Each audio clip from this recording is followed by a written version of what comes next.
Check, check, quick sound check. Can everybody hear us loud and clear? What's going on, Coach Paul?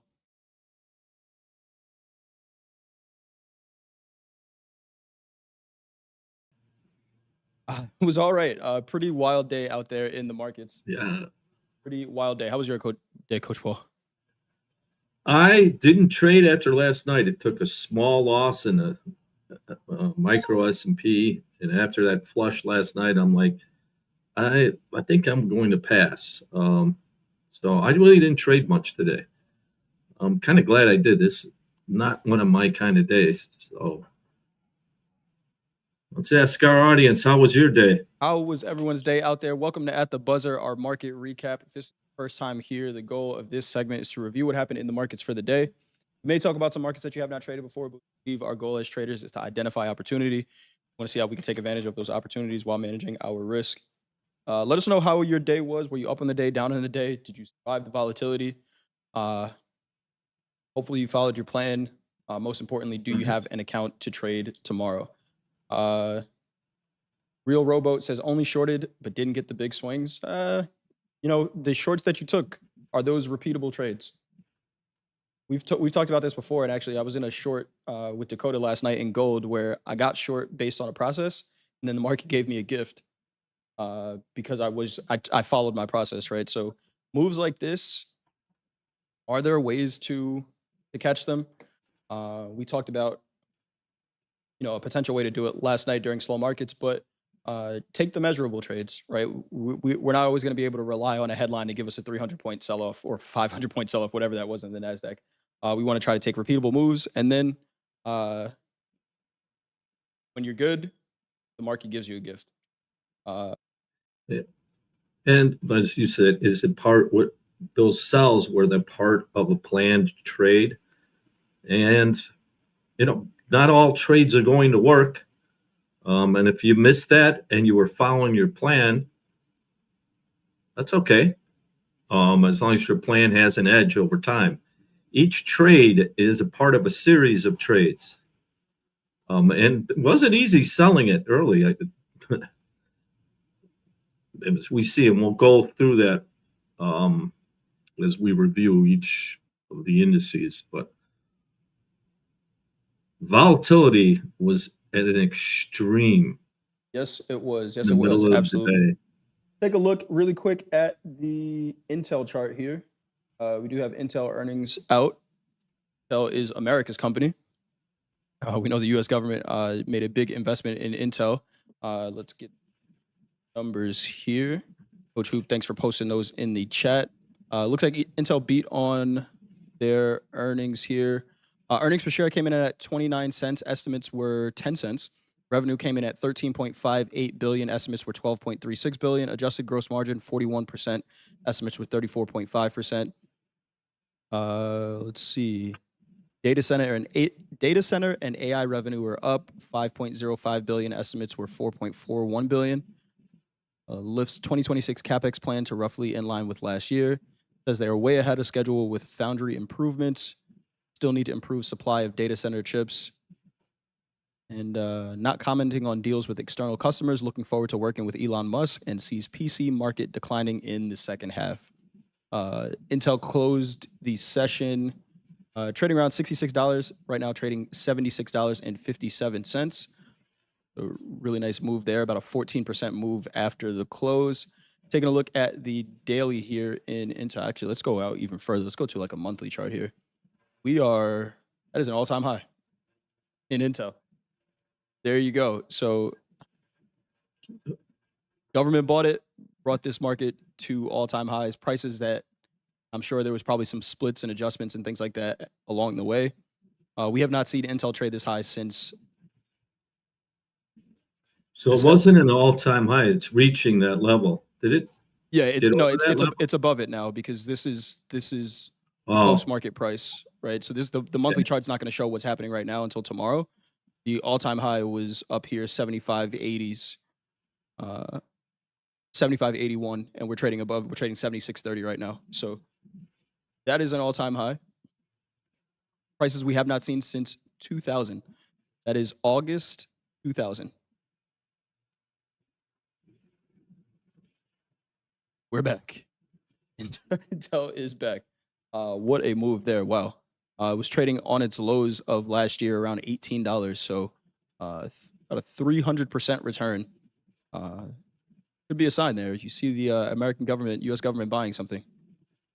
Could be potentially considered financial advice. What a move there. Anyone have any intel in the chat? Take a look, then get back to the futures.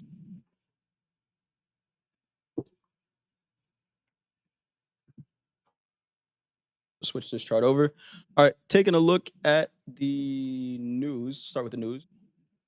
There was a ton of headlines coming out of the Middle East. It does not sound like we're anywhere closer to a ceasefire. We can see some comments from the president right after the close. U.S. ships are locked and loaded and ready to go. Iran is coming to us, but they're disorganized. Americans will pay more for gasoline for a little while. Gas prices, they still stay high for now. Oil is a very different number than anyone thought. He said he saw oil getting to $200 a barrel. Said that a bunch of times. He's like taunting the market. He's like, I thought it would be higher than this. We'll see. We will see. Well, the cash market isn't that far away from it. The futures market is at a much discounted price. So right. It's still in a bullish phase. Yes, it absolutely is. Jobless claims numbers came in 214,000. Forecast was 210. Prior was 207. So jobless claims up a little bit from the last reading that we got. We did have an S&P manufacturing PMI number come out, 54. Forecast was 52.5. But again, a lot of these planned numbers are taking a back seat to everything else that's going on right now. Anything else, Coach Paul, you want to mention on the news? No, it's just the latest tweet. Keep up with that, and the rest is. I can't say it doesn't matter, but it's taking a far back seat. We saw that in some of the action today. So let's get into it. Let's take a look at the charts here. I want to read through some of these vibe checks though. As I fly, plus 350 on a combine, plus 450 on a personal account. Robo, you said you only shorted. Matt Grubb says, Coach Jay, your 3-minute trigger volume candle has worked perfect for me today and got me out of the hole from last night and green on the XFA ×5. Nice job. 3 green days on the combine for L2K sticks. UOP George locked up funded long ago, a couple hundred, down 100 in the combine. I'll take it. Nice job. Slaughter 94. I feel like I belong here. Going for the combine pass today, day 2. There you go. Well, that's the first time I think I've seen that name in the chat. So Slaughter, welcome. Don't rush. If it's day 2 on the combine and you're already making progress towards passing it, the market conditions are definitely facilitating that, right? But you could trade a couple micros in this environment and put up some good money. So nice job. If you get into that XFA soon, manage your risk in that account and continue to keep trading well. How can you pass the combine in 2 days?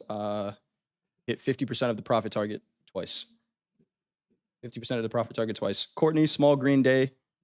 I was a D for a T at the high of the day, but I stuck to my plan. A D for a T at the high of the day. Sounds like a song. Keep sticking to your plan. King Caesar, 1,500 on an XFA, up 2,500 in 2 days, 50K, all micros, no tilt. Love to hear that, all micros. $2 away from a payout in those longs before the close. Brandon, $2 away. I mean, shout out to Henrico. We saw Henrico's win streak, and I think he's still going. He is, not every day is $150, but when you're eligible for a payout, all of it adds up, right? So a $50 day adds up, $140 day adds up, $148 day adds up, right? And yes, we need $550 days to be eligible for a payout, but they don't have to be consecutive. Let the market give you the opportunity from. Try to remind myself of that as much as possible as well. All right, let's get into the quote board. To the downside today, we had silver down 3.45%. Platinum down 3.56%, and natural gas, our biggest percentage mover to the downside, down 4.81%. To the upside, all the energies, heating oil up 2.64%. RBOB gasoline futures up 3.74%. And crude oil, our biggest percentage mover to the upside, up 4.43%. To talk about our big four, we had crude, we just mentioned, up 4.4%. The S&P down 0.55%. Gold down 1%. And the NASDAQ down just over 0.5%, down 0.56% on the day. We always look at the NASDAQ. Actually, we have to look at the NASDAQ. It made all-time highs. Uh, It didn't hold them. did not hold them, but Yeah. it did make all-time highs. What are we seeing here on the daily and the NASDAQ, Coach Paul? We're finding some balance up here. It's an inside day. We did tickle all-time highs, but we have an equal. It's almost the exact same range as yesterday, which could act as a double top. It was decent volume. And if we'll go in later, there was a large selling half-hour candle that's going to be very important going forward here. So still in an uptrend. This is the first real challenge. I think these last 2 days are going to set the tone for the next week. So let's watch today's low tomorrow and see if we get any volume underneath there. Otherwise, onward and upward. Today is the first day in 8 trading days that we've taken out a prior day's low. We saw how it happened, but we're right back up. We took out that low. Like Coach Paul just said, the range was pretty much the range from yesterday. Daily ATR in the NASDAQ, 463 points. We were pretty much exactly at that with the high and a low, 464 points high to low. Let's take a look at the 30-minute chart. What is that white line? What is that white line? I mean, we ran it by a lot, right? It's not going to survive that 400-point sell-off that we saw in the NASDAQ. That was rough, but we did close back above it. And once the craziness stopped, we did settle back above that 200 moving average. But let's take a look at last night's open. From the start, these were very interesting markets. Here's that first 30-minute opening range. If you were watching slow markets last night, you understand that this move happened, and there was not a headline that there was not a verified headline, Coach Paul. What actually ended up happening was a rumor that there were airstrikes in Iran that came out. Yeah, I saw that because I actually got stopped out last night with a very small loss in the S&P, which is very similar. And then I'm scrambling. I go, uh-oh, something happened, because crude was as we've seen before, was like the opposite of that. And then there was nothing. And we came right back up to where we started, but we left that range, and VWAP left that range. It was almost a precursor for today's break. It was very similar. So we never recovered that still last night. Yeah, we did come. Go ahead, we did come back to we came back to test those lows, but we didn't overnight, and we held them and came right back up to the opening this morning. Really aggressive sell-off last night.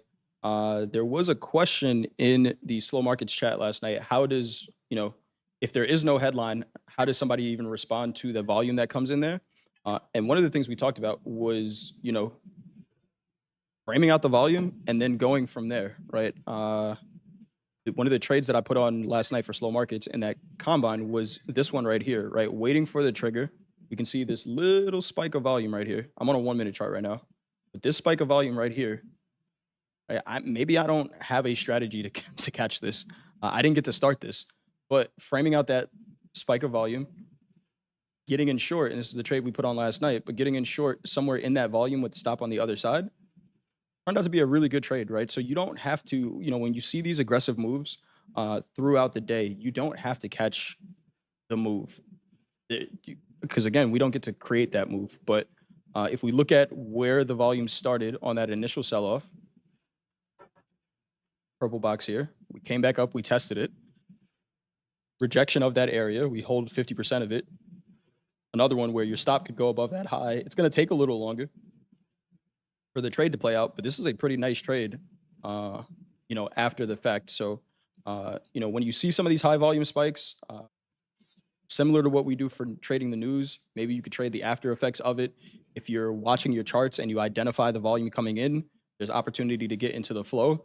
But these are headline-driven markets right now, and there's opportunity in that flow, but you got to be patient and also accept, I think, that you're maybe not going to call the high or the low of some of these moves. Let's take a look at the New York session open, which is right here. That discount ends tonight, I believe. Tonight at midnight, I believe it is. Here you go, Coach Paul.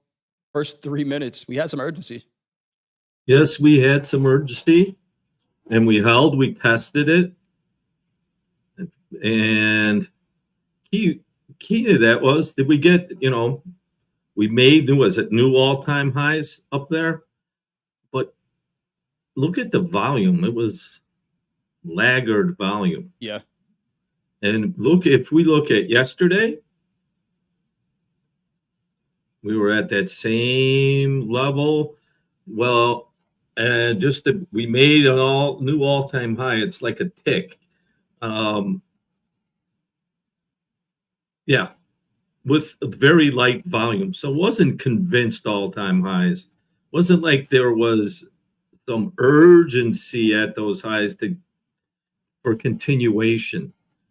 One of the ways to measure it is anchor VWAP to the all-time high, and see if there's follow-through buying. There was not. There was not. So we can almost frame that out. Now, I would look at that if I was long as, okay, with all-time highs, we need to follow through. And they had urgency where the buying stopped. It was like that's kind of a term called price discovery. What do we have here? What do we have here? And then there's no buying. I wouldn't say there was immediate selling. It's just the buying got cut off. Exploratory discovery, they stopped buying. And then it cascaded. Especially when we got back underneath that first 3 minute. And this looks eerily similar to last night's action, where it moved up and down in that, and then there was just massive selling. So this is a sign. When I was a floor broker, we used to have stacks of buy orders, stacks of sell orders. And at one point, the buy order deck started getting thin. And then locals used to want to peek at that because what's happening? The underneath buying, there's no demand for it. We used to call it air. And today it started trading last night, and today, like, there's no underlying buyers. Or in other words, for that is all the buying is done, and it's having a hard time continuing. And when that happens, there's nothing beneath it for structure for buying. Then it's an air pocket, and you see vicious moves. And today was one of those days.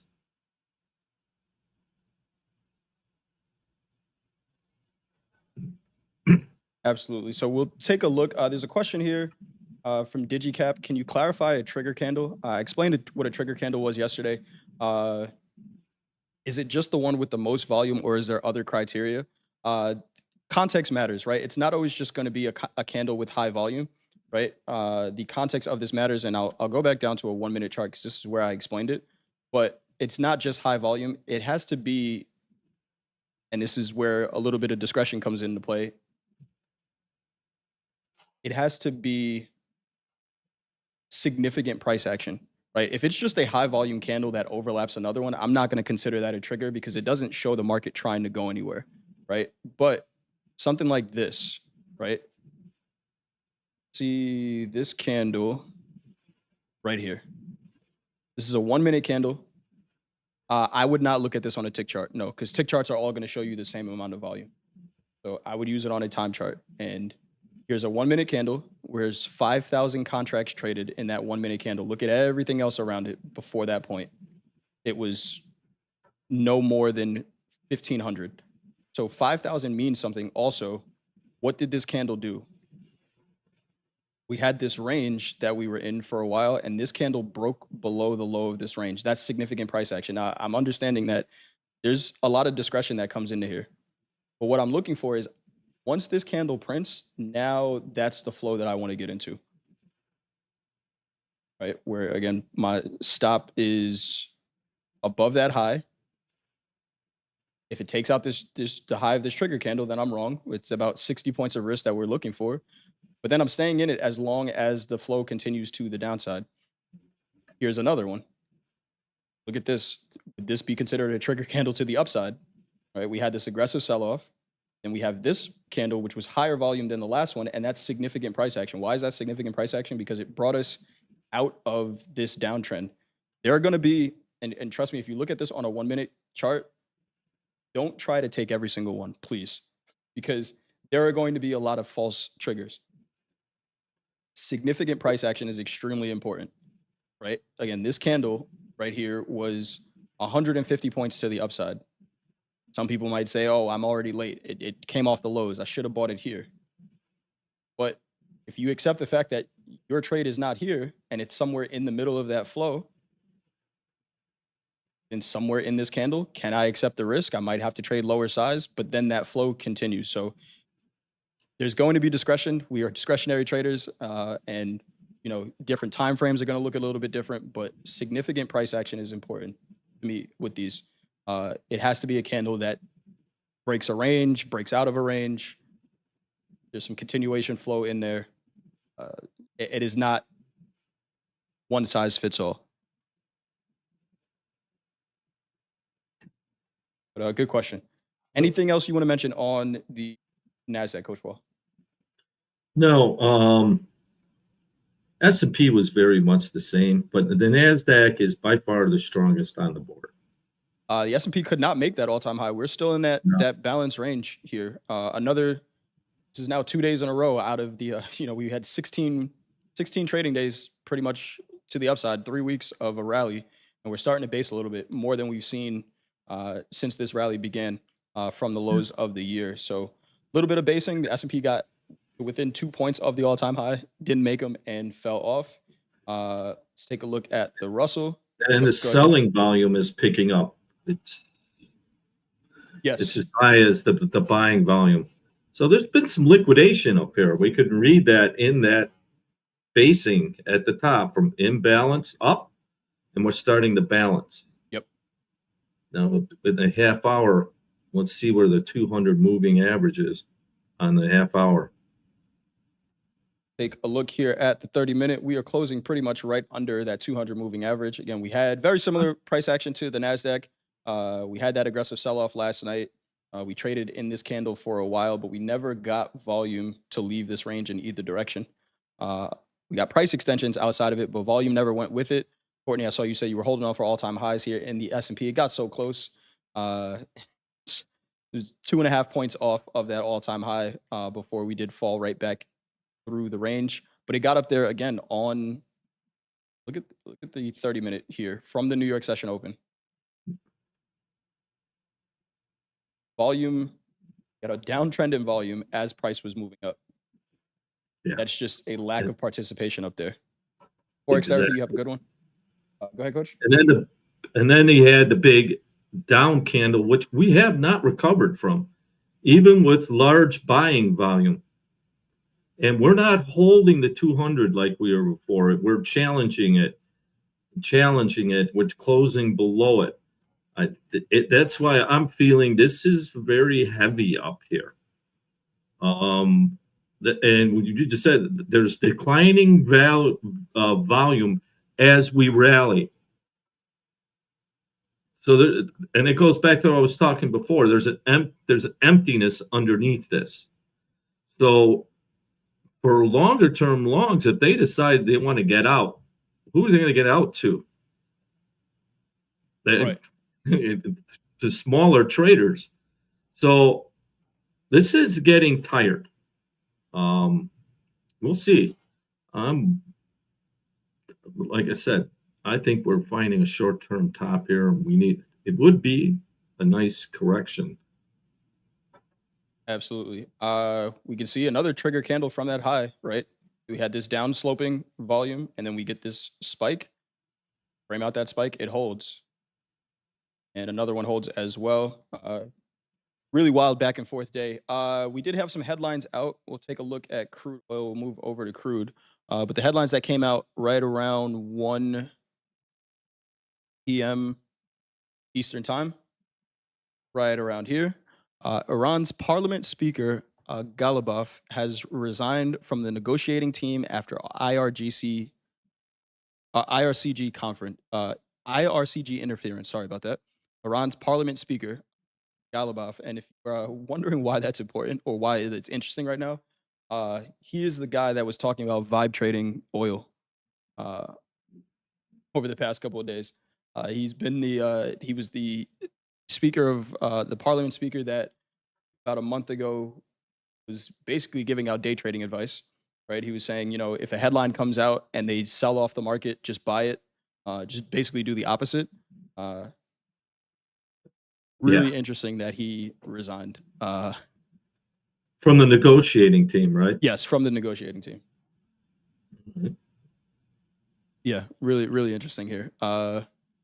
It's like a real life episode of House of Cards. It's crazy what's going on right now. Let's take a look at crude oil on the daily. What are we seeing on the daily here in crude?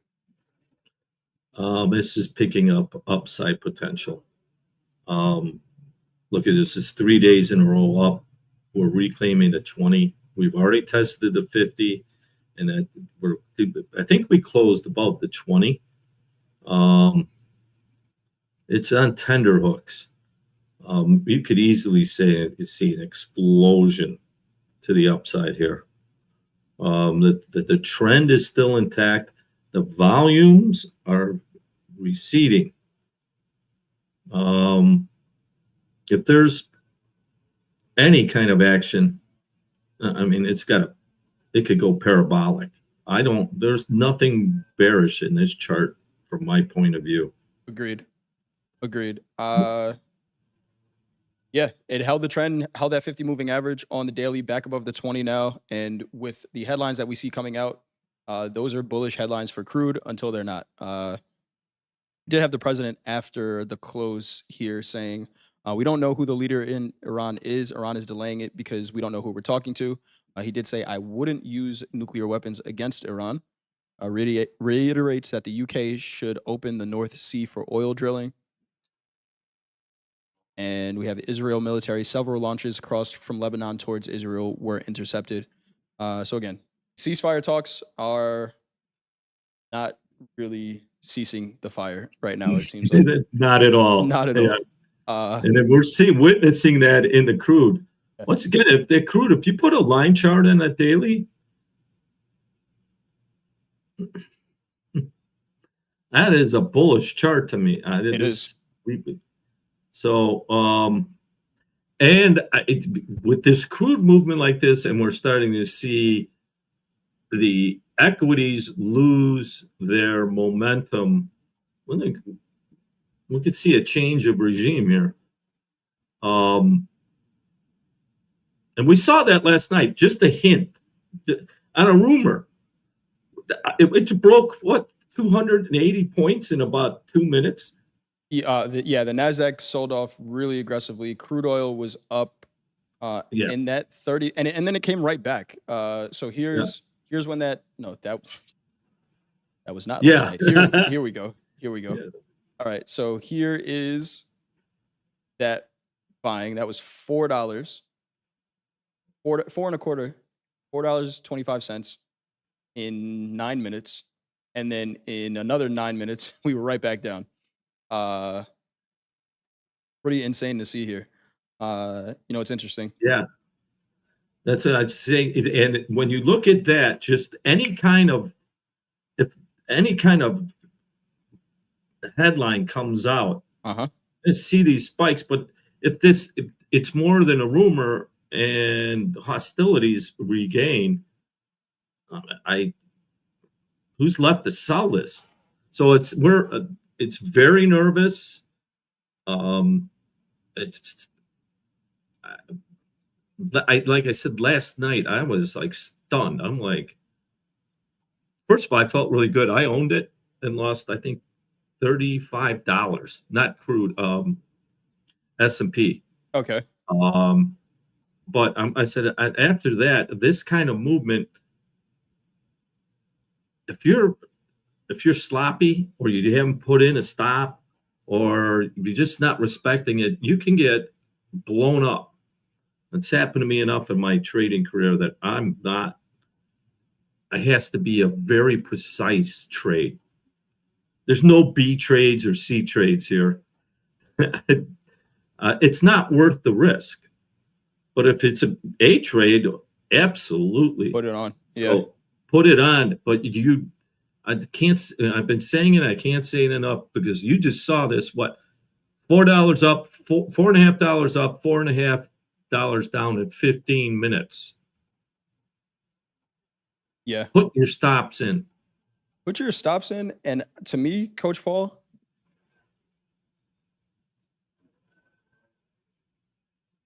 I don't know that personally, if I'm in this move, very similar to what we had in gold last night, and we'll break down that gold trade I took last night.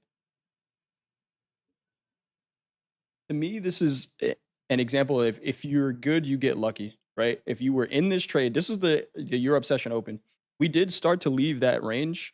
Asia session open. We did start to leave that range to the upside. If I get $4 in 9 minutes, I just lock out for the rest of the day.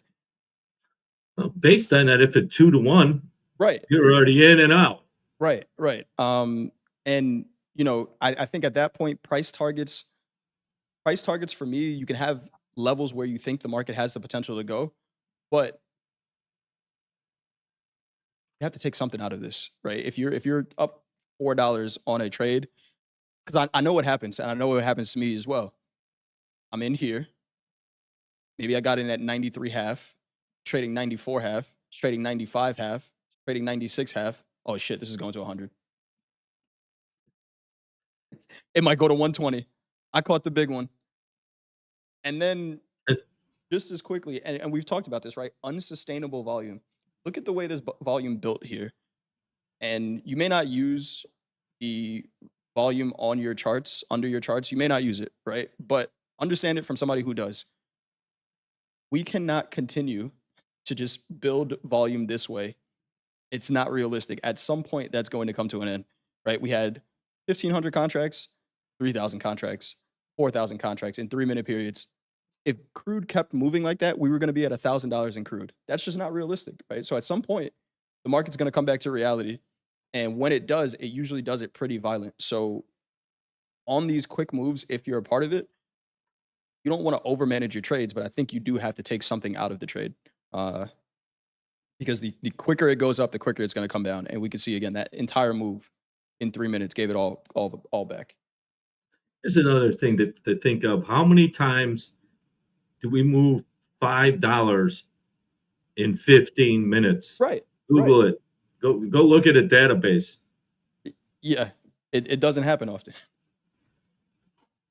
So how many 15-minute candles are there in a day? 90. That might be the biggest move ever in a time frame. I don't know. Yeah, it was pretty wild. No, it wasn't. Because don't forget. Where was that? What was that day? This day. In 15 minutes, March 9th. Yeah. I think we moved even more. Let's go back. Let's see.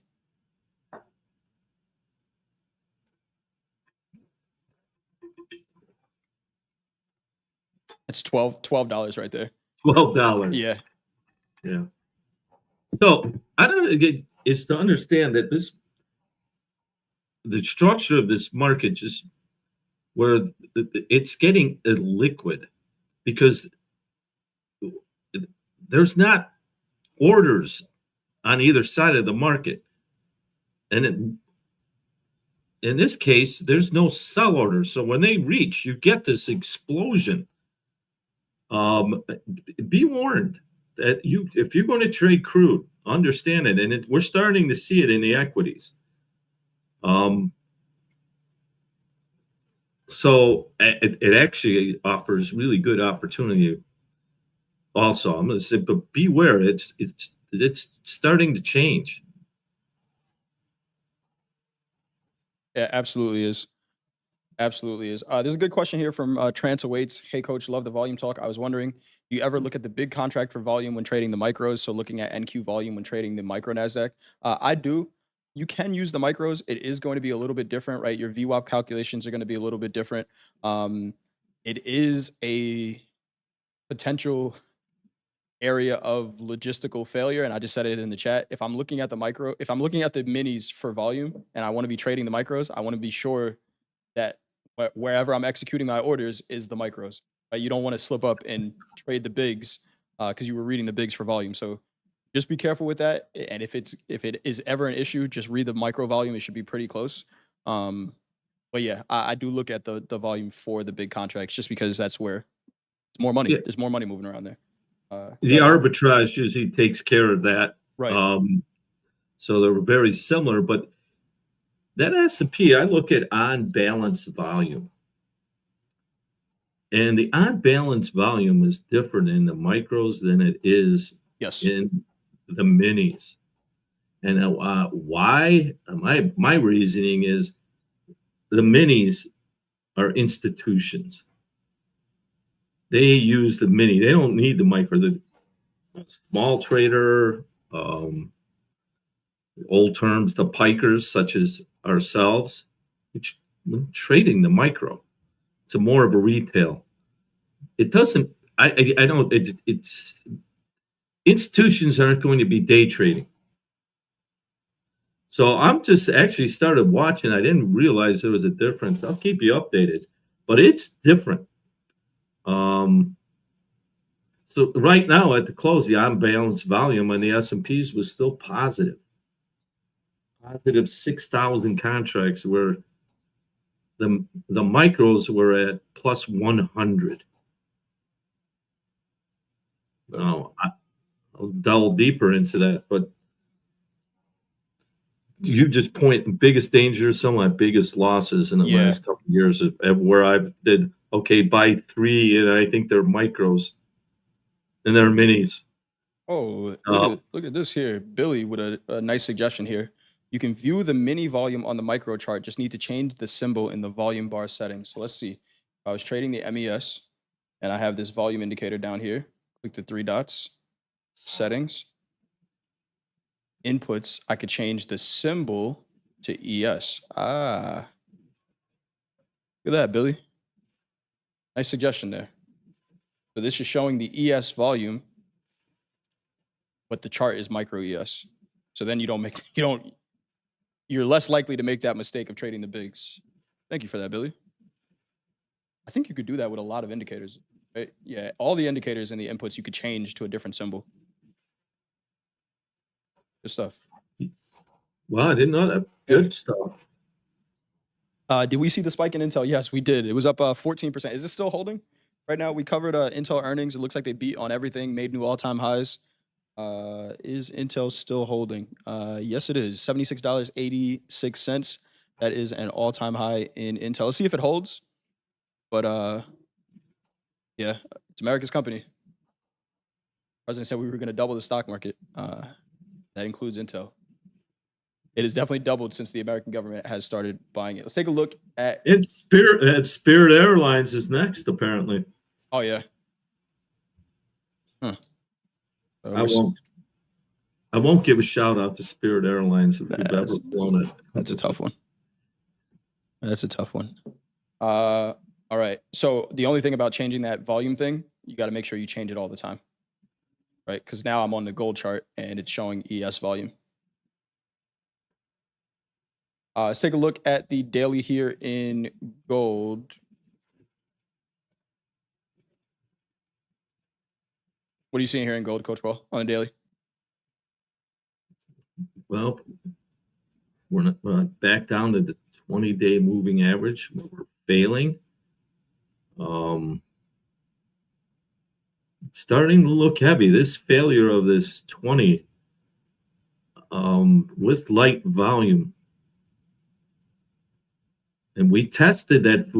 Once we got over, we tested that 50 moving average area late last week, and we have not recovered. What's that anchored VWAP? That is anchored from the low of the year, where we did have that reversal, right? We made the low of the year. We closed above that candle. That's kind of been our frame of reference. The volume's finally started to leave the range to the upside, but we're coming back and testing it a couple of times here now. So for me, that is a line in the sand. Do we hold that VWAP? Do we start to sell below it? That 20 moving average Coach Paul just mentioned is right there as well, 47.26s. We thought we were going up towards the 50 moving average, up towards 5,000, but gold is looking pretty heavy here. Looking pretty heavy. We'll take a look at the 30-minute chart here. Last night's open. And this is another one where if you are in the right place, sometimes the market gives you a gift. Why does this chart look like this? Where's last night's open? Oh, it's here. So here's last night's open. Oh, that's why, because it recovered the entire thing. Yes. Confused me for a second. It followed that news headline also. Yeah. So here's last night's open. That's urgency to the downside. In two candles, we have price and volume leaving that range to the downside. This is on a 30-minute chart. Right? If you're a new viewer and you're wondering what we're talking about when we talk about urgency, we're identifying a range, and relative to that time frame, we have price and volume leaving that range. So in this case, the word urgency is happening in an hour and a half, but we have price and volume leaving that range to the downside. I took the short.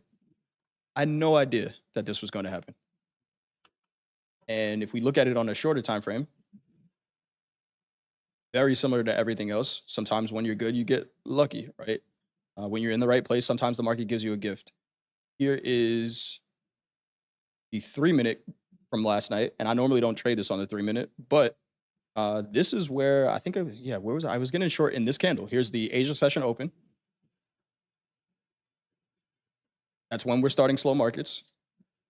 It gave us some urgency to the downside, and it's like, oh yeah, this looks like a decent short. I'm gonna take it. And gold flushes 30 points.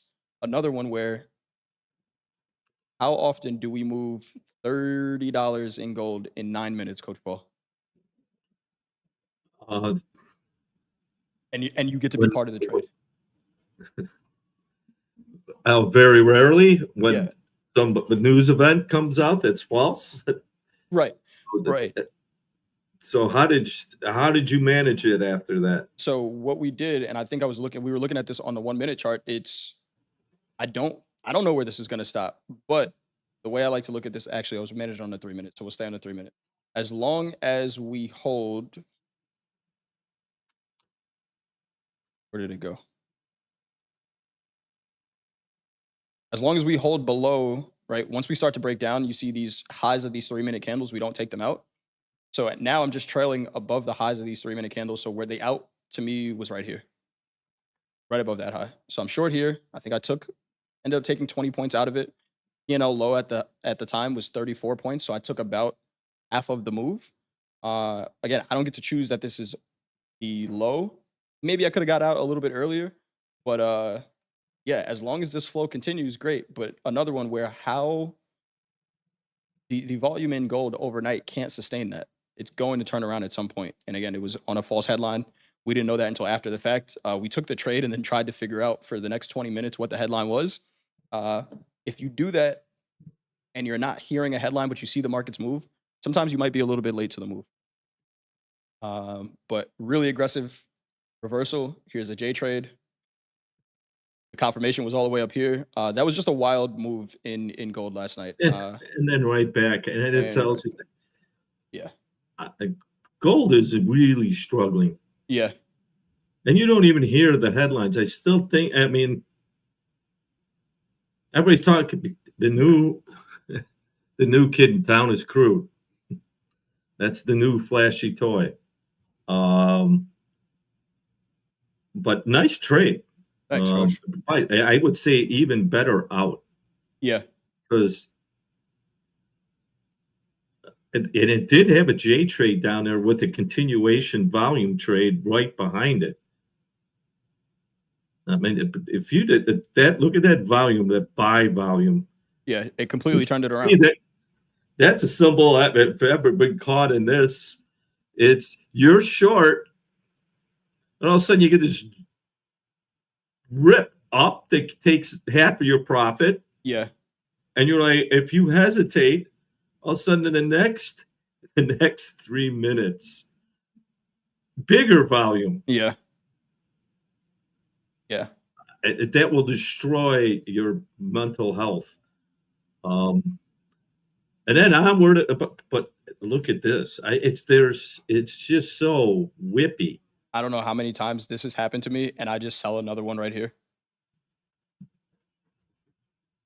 No, you mean to add to it to make sure that yeah. the market Yeah. understands your dilemma. Don't you understand what I'm trying to do here, market? I had profits. Go back down. You had the read right. No, I'm going to add one more right there. Okay. And eventually it does come back down, but that's not your trade anymore. It's not your trade anymore. Guess where you get out? Right here. Probably this right one. There. Yeah, you get out here, and then you're like, fine, fuck it, I'm just going to buy it. And then you buy it here. It trades a little bit higher. It gives you hope. Turns around. Yeah. What is happening? Don't do that. So slow yourself down. At that point, yeah, I mean, guess what?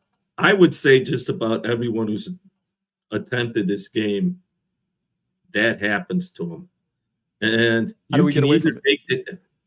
You can either take that as a valuable lesson, or you can swear at the market that it's haunting you. This is where we're talking about planning your trade, trading your plan. Have that carved out. Because here, if you got caught up in that, what are you trading? Fear, hope, greed, all the emotions that bury you. I remember I'll give you a quick story. When I first started trading and charting, bonds were in this this is the Paul Volcker era of like 18% at for 1 week at short-term interest rate. Anyway, the bonds had this big move down, and I was just learning how to trade. And one of the older guys I was looking, we had a breakout off a bottom, breakout of the monthly low. And it was like, all right, I'm going to buy this. Mind you, it was a monthly chart, and I'm going in on a short-term basis to buy it. And I left the soybean pit because it was dead, and I went into the bond pit just to buy 2 contracts. And I bought them, and it had an immediate rejection. Now, I had no idea about following a plan. I got emotional. I'm like, well, you can imagine the words I used. So I'm going to get that back. And then some broker next to me gives me an edge, 2-tick edge on a 5 lot. I'm like, oh, that's great to get. And I got short. Mind you, I'm here to buy this. Yeah. So I said, sure, I could just flip that. I'll make 15 to 20 ticks. I'll be good. No, I put it on my card. I go to get out of it. The whole pit starts buying it. And this just triggered me. Yeah. We've been through this. So now you were short down here. There was no plan. I was just getting wrung up and down, beaten. And I ended up getting out of there about an hour later, down $2,500. Yeah. Guess what? The bond market never saw lows again, ever, lower than that day. ever. So when I say plan your trade your plan, when I say that's why you have to have some map of what you're going to do and accept a loss or win is the same thing. Those kind of days, and I swear, have you ever gone through that, Coach? Oh yeah, absolutely. Yeah, you don't kind of, it's like you black out a little bit and you kind of don't, you're not paying attention to what's happening at all. Anybody ever been here? We're talking about this because we want to try to avoid it. If you ever in that feeling, there's a couple of ways to get out of it. Shout out to Topstep X platform where you could just hit the lockout button, just stop it. You're probably locking in a loss, but whatever heroics you're about to do to try to recover this might not be worth it in the longer time frame, right? Because then what you do, it's like, your fight or flight response steps in and you're like, okay, let me go into hero mode. I get out of it. Then what you start to think, Coach Paul, is just like, oh, I could do that every time. Yeah. Like the market thought they got me, but it's like I survived. It's just like, nah, if you were a cat, that was life number 8. Like don't push it again because the next time we're gonna kill you. And yeah, just it's you black out, you don't realize what happened. You look up at the screen and you're just like, wow, that is a lot of money I just lost there. So yeah, just accept the loss. Accept the loss. And accept the lesson. Yes, absolutely. Because how bad do you feel? I remember I was so stunned. I really didn't understand. I almost threw up. I was like, right. What the? And I lived about 4 miles from Board of Trade. I walked in this like daze. I just said I couldn't even get on the bus, or I just was in a daze. And then what happened? I stopped trading for about 2 months. I was filling paper also. So at that point, I'm like, I don't know what the fuck I'm doing. Charts, Yeah. charts didn't matter. One of the guys told me, an older guy said, "Oh yeah, charts. Every ship on the bottom of the sea has a chart in it." I'm like, literally, it was. So at that point, you either got to figure out, oh, it's nothing. It's about risk management and defining and following a plan. Otherwise, you end up at the bottom of the sea. But he never talked about the other 10 million ships that made it from port to port with a chart. Yeah. What was the difference? Well, Risk management. Risk management. Absolutely. That's a plan.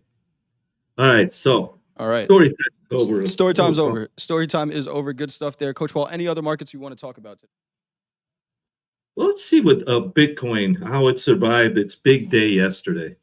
We had a special crypto expert on Fast Markets today. If you want to go back and watch that segment, Rajiv Sawe, I believe his last name is. Really good segment with Jack on crypto, talking about this breakout, and he said, potential for a lot of room higher. Again, anything we say here is for educational purposes only, not trading or investment advice. But what are you seeing here on the daily? Much like yesterday, today's correction was very small relative to the breakout. It's inside. It only it was very small. Still looks positive. I'm going to watch that pivot this tonight. So still strong action. Nothing today in that daily candle showed any kind of reversal.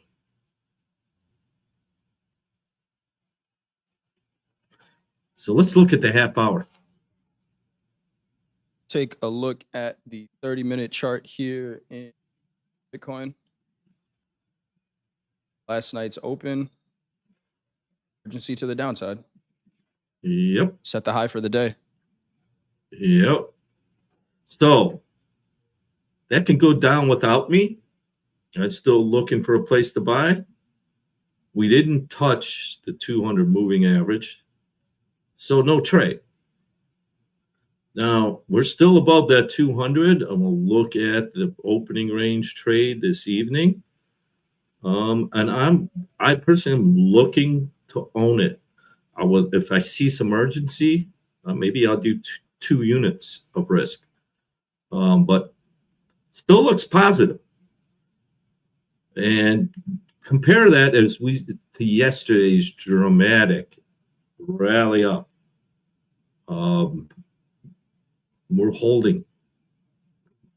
So that's, what is that called? Repair from the buys.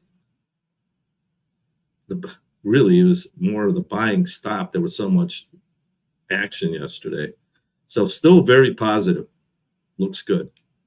Looking good. Held that 200 moving average down there. And we will see 80,000, big fat round number above us here. I'm not seeing what time frame or instrument this is. This is micro Bitcoin on a 30-minute chart here. Coach Hoop said cattle filled the gap. Coming up on its 200 moving average on the 30-minute here in cattle. Bunch of markets moving. Bunch of markets moving around. Shout out to Elevated Life. I saw you mention we. But I think we did it there, Coach Paul. I'm scrolling through the chat. I don't see any questions right now. So I think we are good to go. Chat, if you can do us a favor, if you like what you heard today, hit that thumbs up button. We appreciate you all being here. Tell your friends, your trading friends, to come and join us here as well. Anything, Coach Paul, you want to say before we get out of here? Yes. As we just talked about it, plan your trade your plan, be consistent, and we'll talk again tomorrow. We will talk to you all tomorrow. We got coaches doing classes in Discord after this. Coach Hoop at 6 p.m. Eastern Time. Coach Ray at 7 p.m. Coach Vince at 8 p.m. Coach Dakota at 8 p.m. with slow markets tonight. Aaron with the London Open, 2:30 a.m. Eastern. No metal markets with D because tomorrow is Friday, so we'll be back for all 8:15 Eastern Time. Friday, last trading day of the week. It is going to be a very interesting one. If this has been anything of a precursor for what we're going to see. Find your opportunities in the market, manage your opportunities, manage yourself, manage your account, and we will see you all tomorrow. What is that you just brought up? It's the weekly chart in NASDAQ. Pretty small weekly range. Weekly ATR is 960. We are at 603, 610. All right. Could be interesting. And the way this is looking, it could, if it wants to make a weekly ATR range, it could do it on either side of this range. So trade well out there, everybody. Be safe. All right. Bye.